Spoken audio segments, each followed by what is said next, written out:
Assalamualaikum warahmatullahi wabarakatuh. Hari ini kita akan membahas tentang bakteriologi. Kalau kemarin kita sudah bahas tentang hubungan kuman dengan hospes lingkungan, kemudian morfologi, flora normal, maka sekarang kita lanjut ke bakteriologi. Ya, pengertian bakteri atau yang berasal dari kata bakterion yang berarti tongkat atau batang. Ya, jadi bakteri asalnya dari bahasa Yunani yang berarti tongkat atau batang. Sekarang namanya dipakai untuk menyebutkan sekelompok mikroorganisme yang berasal satu, yaitu yang berkembang biak dengan pembelahan diri, serta ukurannya pun sangat kecil sehingga tampak hanya dengan menggunakan mikroskop.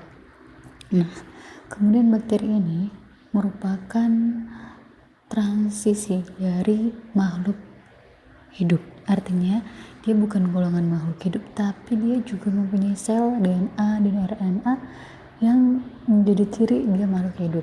Tapi dia hanya bisa hidup jika dia menginang pada sesuatu. Nah, jadi dikatakan bahwa bakteri ini adalah sel atau makhluk transisi. Kemudian selanjutnya kita lihat dari bentuk dan ukuran sel bakteri. Jadi kalau bentuk dan ukuran sel itu sangat bervariasi, biasanya sekitar 0,4 sampai 2 mikrometer. Kemudian bentuk sel bakteri dapat dilihat hanya dengan menggunakan mikroskop. Nah, perbedaan dari sel bakteri dan virus ini, kalau virus lebih kecil lagi ukurannya daripada si bakteri, ya. Nah, kemudian bentuknya ada yang berbentuk kokus atau bulat, kemudian basil atau batang, dan kemudian ada yang spiral. Kemudian kita bahas satu persatu yaitu golongan basil.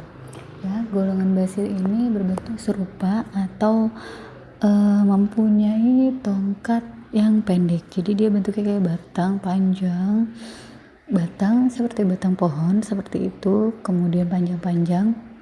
Nah, kemudian basil ini dapat bergandengan dua-dua atau terlepas satu sama lain.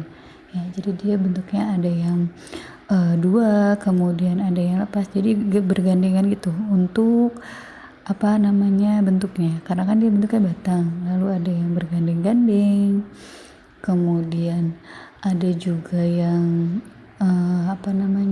terlepas satu sama lain. Itu tergantung dari si bakterinya tersebut. Misalnya bentuknya bakteri yang menyebabkan TBC ya berbeda dengan bentuk bakteri yang menyebabkan penyakit lain, misalnya tetanus dan lain sebagainya. Oke, nah untuk yang berbentuk dua-dua biasanya disebut dengan bakteri diposil, ya. Kemudian kalau yang terlepas satu sama lain juga merupakan bakteri yang golongan basil, itu disebutnya dengan streptobacil. Kalau yang dua-dua diplobasil, ya. Kemudian untuk bentuk kokus, golongan kokus merupakan bakteri yang bentuknya serupa bola-bola kecil. Jadi sama dengan basil, ada yang bergandengan, ada juga yang tidak. Nah, yang bergandengan ini biasanya panjang serupa tali leher atau yang disebut dengan streptococcus. Ada juga yang bergandengan dua-dua diplococcus, kemudian ada yang bergandengan berempat-empat atau tetracoccus, dan ada juga yang mengelompok seperti kubus atau yang disebut dengan sarcina. Jadi ada yang mengelompok seperti kubus-kubus. Kemudian selanjutnya adalah golongan spiril, ya. Golongan spiril merupakan bakteri yang bengkok, ya, bentuknya spiral sama seperti yang di gambar ini, bentuknya spiral, ya, bengkok-bengkok serupa dengan spiral. Kemudian memiliki bentuk yang berbeda dari bentuk umumnya bakteri seperti di atas, tapi lebih mirip dengan struktur hifa dari jamur. Jadi sebenarnya ini adalah lebih mirip ke jamur strukturnya, ya, cuman berbeda karena kalau jamur ya dia golongannya jamur, kalau ini memang golongannya bakteri.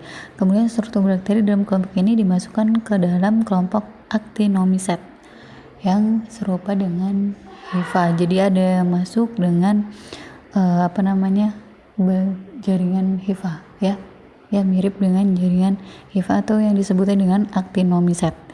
Atau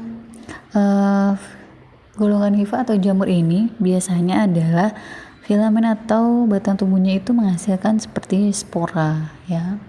Nah, bakteri kelompok Actinomyces terkenal karena dapat menghasilkan senyawa antimikroba atau berupa antibiotik seperti streptomyces yang bisa menghasilkan antibakteri streptomycin. Kemudian kita lihat selanjutnya adalah struktur sel. Nah, sebagian besar sel bakteri memiliki lapisan pembungkus sel atau yang disebut juga dengan membran sel atau dinding sel yang mengandung protein dan polisakarida sehingga sejumlah bakteri dapat membentuk sebuah kapsul. Jadi kalau misalnya kalian tahu obat ya, bentuk sebuah kapsul obat, nah seperti itu, tapi dia memiliki membran, di luarnya juga memiliki lendir dan juga ada flagella dan pili. Nah, kalau pili ini nih semacam kayak rambut-rambut. Kalau flagella itu seperti ekor ya, seperti ekornya. Nah, ini untuk pergerakan si bakteri tersebut, si flagella ini. Kalau pili juga untuk mengantisipasi adanya gangguan-gangguan dari luar seperti pili-pili rambut seperti itu. Kemudian dinding sel merupakan struktur yang kaku berfungsi membungkus dan melindungi protoplasma dari kerusakan. Nah, di dalam ini kan ada protoplasma. Di dalam sini kan ada protoplasma. Ya, itu fungsinya dinding sel ini adalah membungkus agar kalau ada tekanan atau bahan kimia ya dari luar itu tidak merusak si protoplasma tersebut. Jadi fungsinya adalah untuk membungkus atau melindungi kerusakan akibat faktor fisik dari luar, pengaruh lingkungan luar, serta misalnya adanya kondisi tekanan osmotik yang rendah. Jadi kalau bakteri itu sama halnya dengan sel-sel tubuh manusia, dia harus mempunyai tekanan osmotik yang seimbang. Kalau ketika tekanan osmotik yang rendah, maka ini si tekanan itu akan merusak si protoplasma. Nah, dinding sel ini fungsinya untuk melindunginya gitu. Tapi kalau misalnya si tekanan osmotiknya itu sudah membuat dinding selnya tersebut rusak, maka protoplasmanya pun akan ikutan rusak. Kemudian protoplasma terdiri dari membran sitoplasma beserta komponen-komponen seluler yang ada di dalamnya. Jadi di sini protoplasma ada membrannya juga. Ya, di sini fungsinya sama dengan melindungi si protoplasma, RNA, DNA, pokoknya struktur dalam sel tersebut. Nah, kemudian beberapa jenis bakteri dapat membentuk endospora sebagai pertahanan dikala lingkungan tidak sesuai untuk pertumbuhannya. Jadi dia punya spora. Ada beberapa bakteri yang menghasilkan endospora, tapi tidak semuanya bakteri. Sehingga ketika lingkungan tidak mendukung, dia bisa membuat si bakterinya itu mati, maka dia akan membentuk endospora. Ya. Endospora yang bisa menghasilkan toksin juga. Kemudian struktur dinding sel dapat menentukan perbedaan tipe sel bakteri seperti gram positif, gram negatif, itu juga untuk struktur pada dinding selnya. Kemudian kita bahas satu persatu. Yang pertama adalah flagella dan filamen aksial. Jadi flagella ini ternyata isinya merupakan protein uliran atau helikal dengan panjang dan diameter yang sama. Ya, dimiliki oleh beberapa bakteri patogen untuk bergerak bebas dan cepat pergerakan berenangnya. Jadi kan sama halnya kalau kalian tahu sperma juga mempunyai ekor. Nah, hampir sama dengan flagella ini. Jadi fungsinya untuk berenang di bagian sel inangnya atau di bagian darah misalnya pada manusia itu bisa. Kemudian flagella disusun oleh 3 bagian, yaitu filamen, hulk atau sudut, dan basal body atau bagian dasar. Bagian dasar menancap pada membran plasma, disusun oleh suatu tangkai serta 1 atau 2 rangkaian cincin yang mengelilinginya dan berhubungan dengan membran plasma. Peptidoglikan dan bakteri gram negatif berhubungan dengan membran luar pembungkus sel. Jadi kalau kalian bisa lihat tadi di slide selanjutnya ini flagella, slide sebelumnya ini ada flagella ya kan. Nah, di sini dia berhubungan juga dengan membran luar pembungkus. Sini kan membran luar pembungkus, dia masuk terus kemudian ada di luarnya, kemudian dia masuk ke dalam ke bagian dekat dengan peptidoglikan ya. Kemudian fungsinya ya itu tadi adalah untuk sebagai alat pergerakan si bakteri tersebut. Jadi bukan merupakan alat untuk pertahanan hidup, tetapi hanya sebagai alat gerak, karena pertahanan hidup tadi adalah di sel atau membran sel bakterinya. Kemudian selanjutnya ada mikrofibra atau fimbria dan piliseks ya, yang berisinya, kalau piliseks ini terdiri dari adesin, lektin, evasin, dan agresin. Ini semacam protein ya. Fimbria atau disebut juga fili artinya adalah rambut-rambut halus serupa dengan rambut berupa 0,004 sampai 0,008. Jadi kalau rambut manusia itu masih terlalu besar untuk dibandingkan dengan rambut pili tadi dari si bakteri. Fimbria lebih lurus, lebih tipis, dan lebih pendek dibandingkan dengan flagella. Nah, strukturnya hampir serupa dengan flagella tadi. Kemudian biasanya kalau ada satu bakteri yang dapat menginfeksi saluran urin atau yang disebut juga dengan infeksi peradangan saluran kencing atau ISK, itu dia punya fimbria yang banyak, sehingga si protein toksinnya itu berasal dari si fimbria tersebut. Fungsinya yaitu dianggap membantu bakteri untuk bertahan hidup dan berinteraksi dengan inang ya. Fungsi lainnya yaitu di antara komponen permukaan sel bakteri yang lainnya dapat dianggap memiliki aktivitas fungsional seperti adesin, lektin, evasin, agresin, dan piliseks. Jadi kalau misalnya pada bakteri patogen yang menyebabkan infeksi, fimbria dan komponen permukaan lainnya dapat berperan sebagai faktor pelekat yang disebut dengan adesin. Nah, faktor pelekat ini dia akan melekat pada si inang dari si bakteri tersebut sehingga dia bisa bertahan hidup. Kemudian ada juga yang menyebabkan bakteri menempel dan berkoloni pada jaringan inang yang spesifik. Ini dibantu dengan adesinnya, bagian adesin. Oke. Selanjutnya yaitu adalah subung sel, yaitu terdiri dari membran plasma, dinding sel, serta protein khusus atau polisakarida dan beberapa bahan pelekat luar.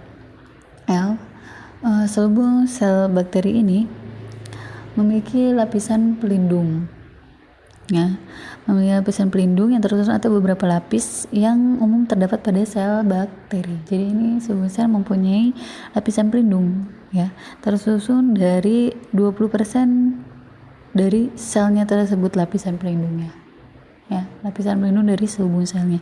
Kemudian subung sel bakteri mengandung daerah transport untuk nutrisi dan daerah reseptor untuk virus, bakteri, dan bakteriosin, yaitu fungsinya untuk mempermudah interaksi inang parasit. Di samping itu sebagai tempat reaksi komplement dan antibodi, dan sering mengandung komponen toksik untuk inang ya. Jadi komponen yang menyebabkan toksinitas atau racun untuk si inang, misalnya pada manusia, si bakteri tersebut menginfeksi si manusia melalui selubung selnya tersebut ya, karena di situ adalah transport, jadi daerah transport antara makanan. Jadi kan dia menginang karena ingin makanan dari si sel yang diinangnya kan. Kalau ke manusia berarti dari sel yang makanan, entah itu protein atau lemak, dia ambil. Nah, tempatnya, transportnya itu ada di selubung sel. Kemudian dia ambil dari sel inang tersebut makanan-makanan, kemudian dia memberikan racun juga pada si selnya tersebut ya. Sebenarnya karena reaksi antibodinya tersebut sehingga membuat si sel inangnya akan rusak. Nah, itu fungsinya dari si selubung sel, tempat transport untuk nutrisi dan untuk toksin atau racun dari bakteri. Kemudian yang selanjutnya adalah kapsul. Kalau kapsul ini adalah virulensi patogen, sering berhubungan dengan produksi kapsul. Strain virulen Pneumococcus berhasil menghasilkan polimer kapsuler yang mengandung bakteri.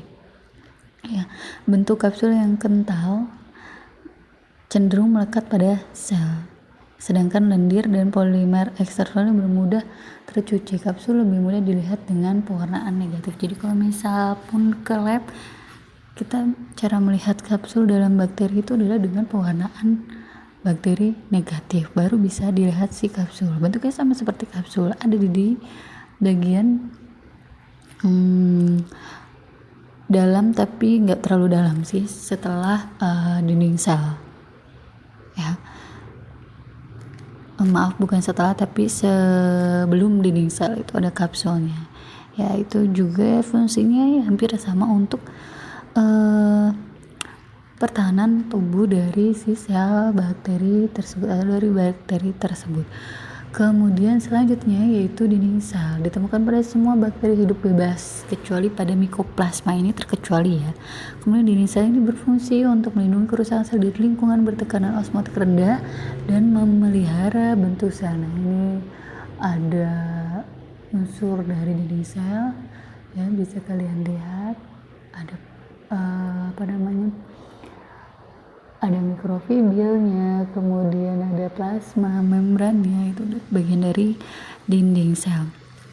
Kemudian kalau kita perlihatkan melalui plasmolisis dengan mengisolasi bakteri selubung sel tersebut, setelah misalnya ketika bakteri mengalami kerusakan sel, dia akan terjadi adanya penghancuran oleh lisozim atau protein yang terdapat pada si sel bakteri tersebut. Jadi kalau misalnya karena tekanan osmotik tadi rendah, dia bisa juga untuk menghancurkan dinding sel, maka si bakteri yang di dalamnya RNA DNA akan lubir ya, artinya pecah juga. Kalau dinding selnya pecah rusak, maka komponen di dalamnya DNA, RNA itu akan keluar dan mencar-mencar dan akhirnya mati karena tidak bisa menjalankan satu sistem ya, sistemnya tersebut. Jadi kalau misalnya satu sistem organ, misalnya kayak organ jantung ya, antara jantung, darah, pembuluh darah itu bekerja sama. Nah, kalau dinding selnya ini sudah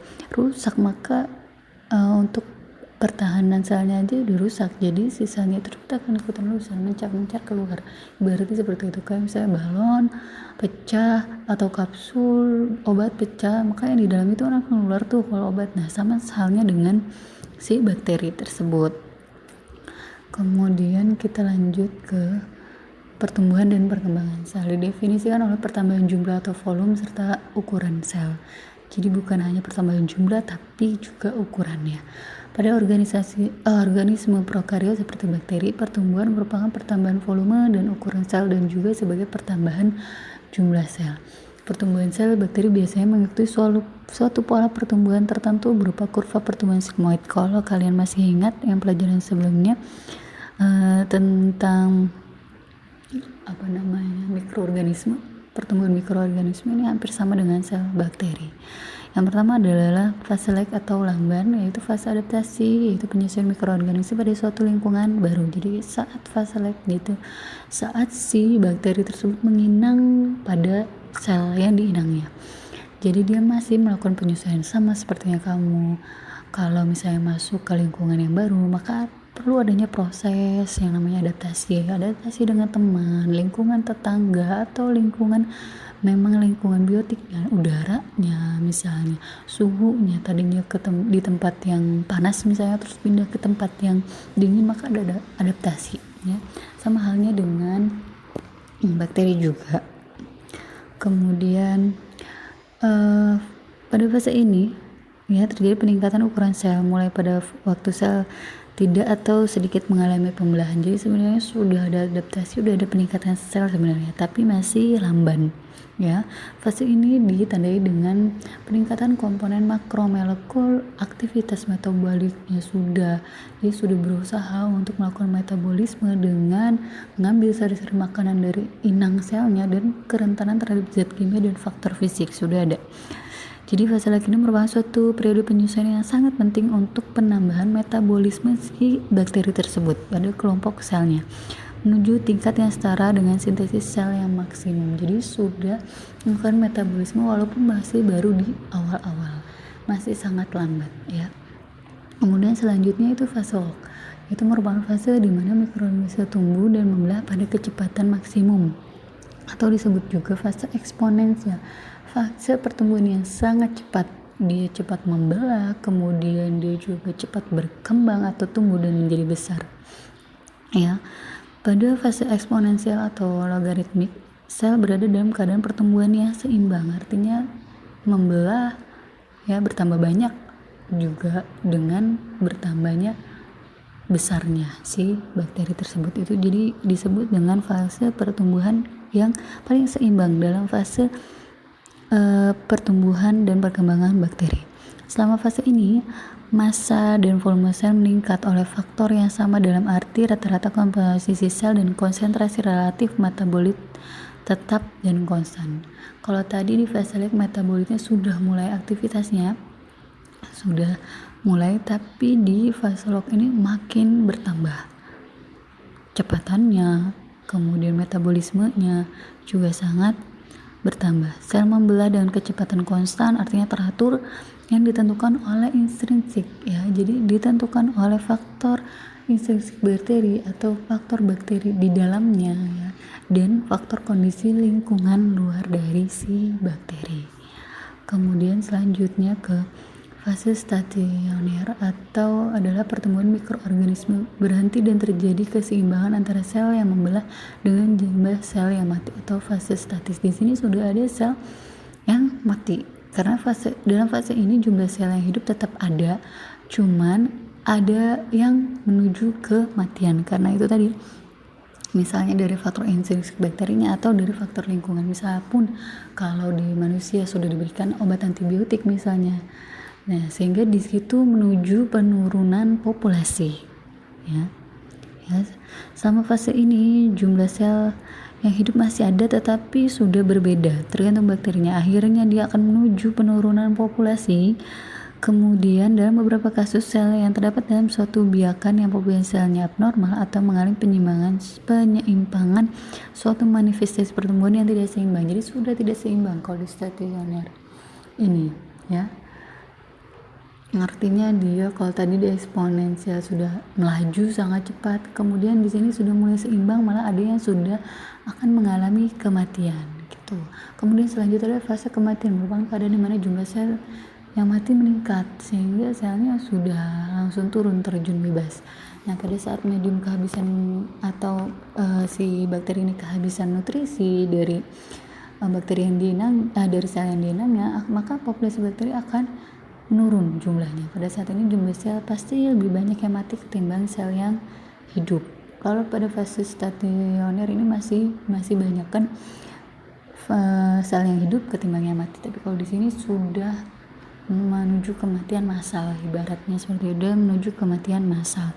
Kemudian selanjutnya adalah nutrisi pertumbuhan bakteri, ya. Nutrisi bagi pertumbuhan bakteri seperti halnya nutrisi untuk organisme lain mempunyai kebutuhan akan sumber nutrisi, yaitu bakteri membutuhkan sumber energi yang berasal dari cahaya atau fototrof, dan ada yang dari kemotrof, ya.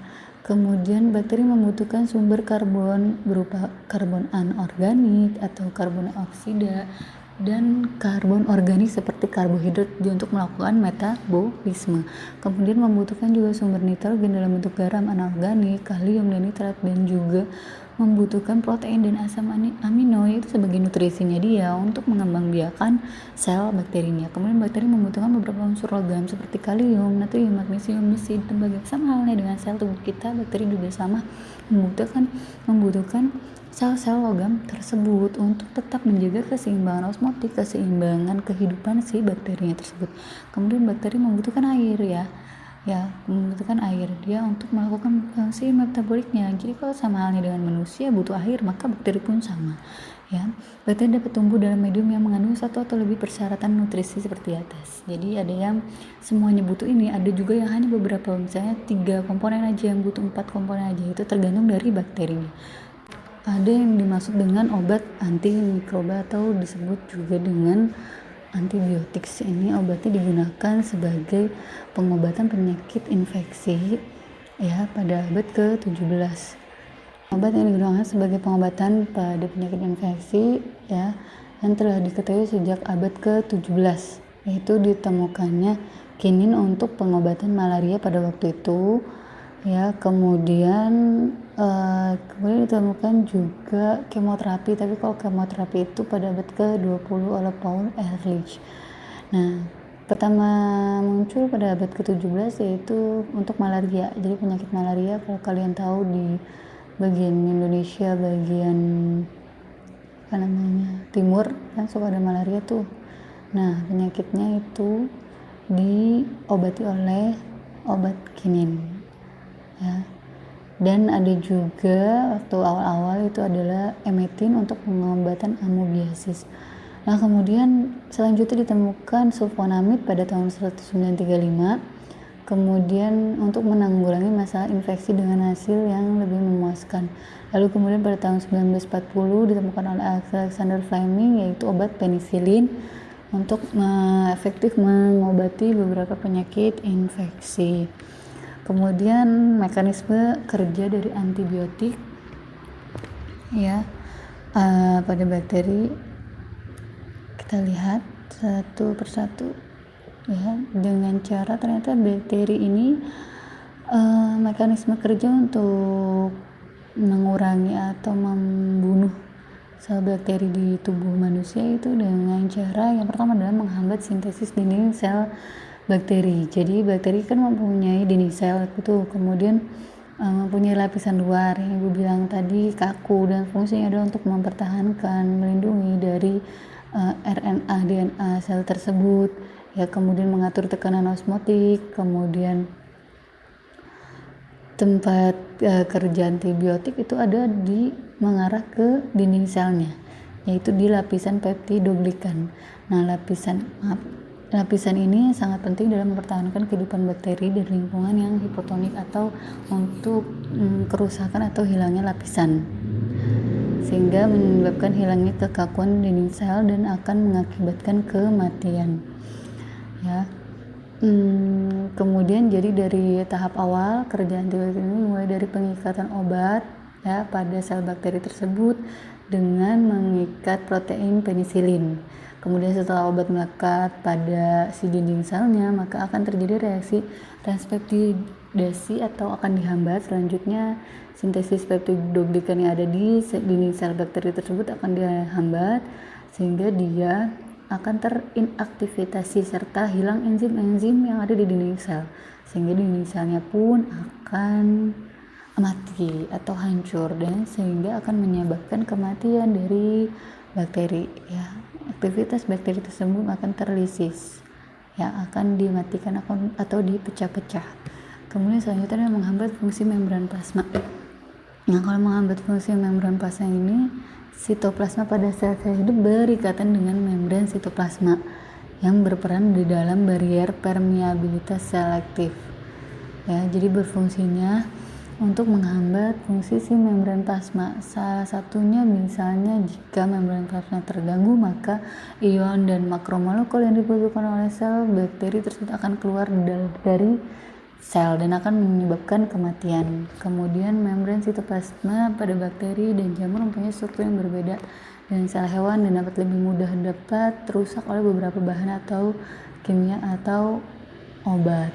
Jadi kalau sudah ada antibiotik masuk kemudian menghambat dari fungsi membran plasmanya itu, si ion makromolekul yang ada di sel bakteri tersebut akan keluar dari sel dan akan menghasilkan kematian sel bakterinya. Kemudian selanjutnya menghambat fase metabolisme asam folat ya. Ketika menghambat fase metabolisme asam folat tersebut melalui penghambatan kompetitif biosintesis tetrahidrofolat, artinya dia menghambat bagian kimia tetrahidrofolat yang bekerja sebagai pembawa karbon yang diperlukan untuk sintesis dan DNA dari si bakteri tersebut. Jadi dia lebih menghambat tidak terjadinya asam folat di bakteri ya. Nah, kalian bisa lihat menghambatnya bisa dengan tadi penghambatan kompetitif biosintesis dari antibiotik tersebut ya. Kemudian selanjutnya ada penghambatan melalui sintesis asam nukleat, yaitu menghambat pertumbuhan bakteri melalui pengikatan pada DNA dan RNA. Jadi ini langsung ke DNA dan RNA-nya menghambatnya, bukan lagi ke dinding sel, bukan lagi ke membran sel sebelumnya gitu bagian luarnya, tapi langsung ke rantai polipeptida yang ada pada DNA dan RNA yang mempunyai faktor yang spesifik dalam sel ya. Jadi kan dia faktor genetiknya ada di DNA dan RNA tersebut kan. Kemudian pada rifampin berikatan secara non kovalen yang kuat pada subunit RNA, jadi mempengaruhi RNA-nya sehingga terjadinya mengakibatkan hambatan sintesis pada RNA. Jadi kalau dia berkembang biak, RNA-nya dimatikan, DNA-nya dimatikan, faktor genetiknya dimatikan, sehingga dia lama-lama tidak akan berkembang dan akhirnya akan mati. Kemudian resistensi bakteri, atau biasa kalian misalnya lihat tidak mempan dengan bakteri, itu namanya resistensi bakteri, karena ternyata penggunaan antibiotik yang salah ya. Ketika tidak sakit karena bakteri, saya karena virus, tapi diobati dengan antibiotik, lama-lama si antibiotiknya ini akan mencerna ya, dia pintar, bakteri ini akan mencerna, dia akan pintar bahwa dia akan ibaratnya seperti melawan si antibiotik itu, sehingga tidak mempan dengan si antibiotik yang diberikan.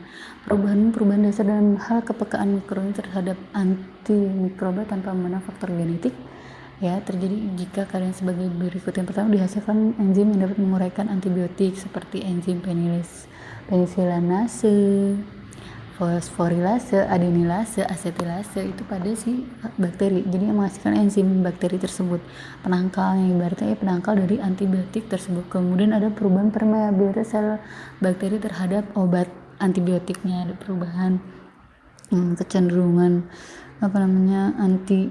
antibiotik tidak mempan karena permeabilitas sel bakteri, artinya si bakteri sudah bisa melacak obat tersebut. Kemudian ketiga, meningkatnya jumlah zat-zat endogen yang bekerja antagonis terhadap obat. Zat-zat endogen ini dihasilkan oleh si bakteri tersebut ya. Ketika dia sudah tahu, udah melacak, kemudian sudah menghasilkan enzim, kemudian juga menghasilkan zat-zat yang dari luar, dari DNA RNA-nya tersebut, agar antagonis, artinya berkebalikan dengan obat. Jadi si obatnya itu malah nggak mempan sama sekali di bakterinya. Kemudian yang keempat, perubahan jumlah reseptor obat pada sel bakteri atau sifat komponen yang mengikat obat pada targetnya. Jadi reseptor obat pada sel bakteri ada yang bisa, jadi beberapa bakteri bisa masih mati karena obat tersebut, ada juga malah lebih banyak bakteri yang tidak mati karena obat tersebut, karena itu tadi dia sudah resisten.